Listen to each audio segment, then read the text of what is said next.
Bonjour à toutes et à tous, bon réveil et bonne matinée en notre compagnie et sur Grand Lille TV. Bon appétit si vous prenez peut-être votre petit déjeuner en notre compagnie. Bon courage si vous partez travailler. Il est 7h30, nous sommes le mercredi 28 août et voici en images en 7 minutes le journal de la rédaction pour tout savoir de ce qu'il se passe près de chez vous dans la métropole lilloise.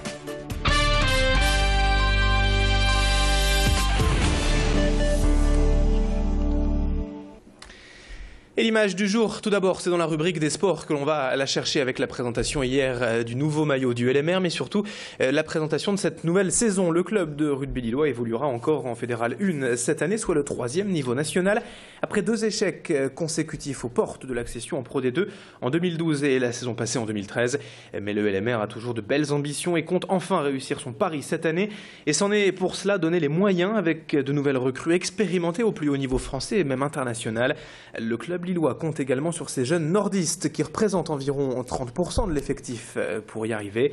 Hier, le président et l'entraîneur du LMR étaient entourés de leurs recrues pour présenter cette nouvelle saison et donc ce nouveau maillot qui, on l'espère, portera chance aux rugbymen lillois. On écoute Jean-Claude Blancard, le président du LMR, interrogé par Edil Gunaï. C'était en direct hier soir sur notre antenne sur Grand Lille TV. Cette saison, l'objectif était quand même de à la fois jouer la demi-finale et la jouer ici, sur le terrain du stadium, ce qui a été le cas. Donc on a réussi une très belle saison puisque sur les 24 matchs, on en a gagné 20. Y compris si on compte celui ici qu'on aurait pu gagner, ça aurait fait 21 sur 24. Mais on a perdu le mauvais match. La demi-finale allait à Bourg. Et je crois que les garçons ont au fond d'eux une volonté à la fois de revanche et puis ont tiré un petit peu les leçons de ce qui a manqué, de ces quelques minutes, ces 3 ou 4 minutes qui ont manqué pour tenir le score au match.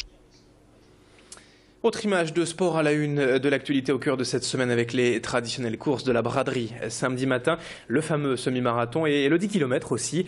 Les inscriptions battent des records cette année et on compte déjà plus de 11 000 coureurs inscrits pour les 2 courses. Hier matin, le grand chapiteau de l'organisation a ouvert au pied de la mairie de Lille et les dossards sont d'ores et déjà disponibles pour tous les coureurs. La grande nouveauté de cette année, ce sont les sas de départ qui vont permettre d'étaler le début de course avec plusieurs points de départ pour permettre aux meilleurs d'être aux avant-postes dès le début de la course. Éviter ainsi les traditionnels embouteillages. Preuve que le semi-marathon de Lille est une course qui se professionnalise d'année en année. Et comme l'explique d'ailleurs Daniel Lefebvre, le responsable des inscriptions, hier au micro de Tanguy Lécluse et de Rémi Pagès. La nouveauté cette année, c'est qu'on a introduit la notion de sas de départ, c'est-à-dire permettre aux gens qui ont des bonnes performances de partir avant les autres, etc., de manière à ne pas se retrouver bloqué dans le bouchon du giron de la marée humaine, etc. Donc c'est ce qui nous donne un peu plus de travail cette année, parce qu'il a fallu vérifier que les gens méritaient bien d'aller dans le sas numéro 1, numéro 2, etc. Dans le reste de cette édition, 7h33, en direct sur Grand Lille TV, gros plan sur l'opération École Verte organisée cette semaine au collège Verlaine à Lille. À quelques jours de la rentrée, des futurs 6e viennent se remettre au travail avant l'heure, histoire d'être fin prêt pour le grand jour. L'objectif n'est pas uniquement de travailler le programme de l'année, mais aussi de faire connaissance tous ensemble. Les élèves comme les professeurs à travers des jeux et des activités, comme notamment une chasse photographique des monuments lillois ou une visite au musée d'art moderne de Villeneuve-d'Ascq. Voilà donc une manière de mieux appréhender l'entrée au collège, souvent difficile pour certains, et de se remettre dans le bain et dans le rythme scolaire. Témoignage d'un professeur recueilli hier à Lille au collège. On n'est pas du tout dans la session de rattrapage, on est sur la réactivation des connaissances et sur la remise en route de différents processus transversaux, de différentes qualités transversales qu'on doit avoir pour devenir un bon collégien. La concentration, l'entraide, l'écoute des autres et les travaux d'investigation dans les différentes ressources que recèle le collège.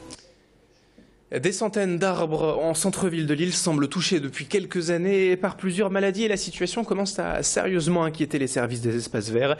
Les marronniers sont particulièrement touchés et certains dépérissent à vue d'œil. Des larves de papillons grignotant l'arbre de l'intérieur et un champignon qui dessèche les feuilles et l'écorce. Voilà les 2 responsables du mal-être des marronniers lillois. Ces 2 infections font ainsi jaunir les feuilles, mais plus grave encore, peuvent entraîner un retard, voire un arrêt de la croissance.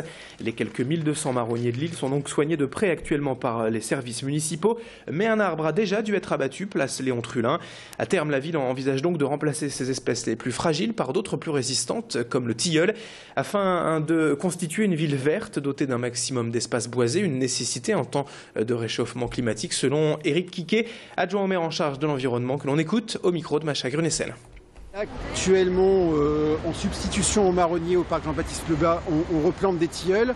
Et il est évident qu'avec le réchauffement climatique a des conséquences, aussi dans les villes du nord de la France. Et avec le réchauffement climatique, on risque de voir arriver effectivement de nouvelles maladies qui vont avoir un impact sur nos arbres en ville. Et effectivement, on va devoir, peut-être que le platane n'est plus adapté, le tilleul semble bien résister, on espère aussi que le tilleul ne va pas connaître une nouvelle maladie. Donc voilà, donc on est dans un contexte aussi, on a peu de recherche publique sur ces questions-là, qui n'ont pas beaucoup intéressé. Enfin, le tennis club de Lille a entamé cette année d'importants travaux d'agrandissement et de rénovation de ses installations. Un chantier attendu depuis des années par tous les membres du club et son président, Henri Magnan. Près de 15 mois seront nécessaires en tout pour mener à bien ce vaste projet qui prévoit la création d'un tout nouveau clubhouse sur 3 niveaux à la place des cours extérieurs actuels. 6 nouveaux cours couverts et extérieurs seront également construits dans le prolongement de ce clubhouse. Le tennis club de Lille disposera alors de l'un des plus beaux complexes de France dédié au tennis. Le coût de ce projet est de 8 millions d'euros, financé en grande partie par la mairie de Lille. On en reparlera. 7h36 sur Grand Lille TV, fin de ce journal, mais on se retrouve dans un instant pour la météo et pour l'infotrafic. Très belle matinée en notre compagnie.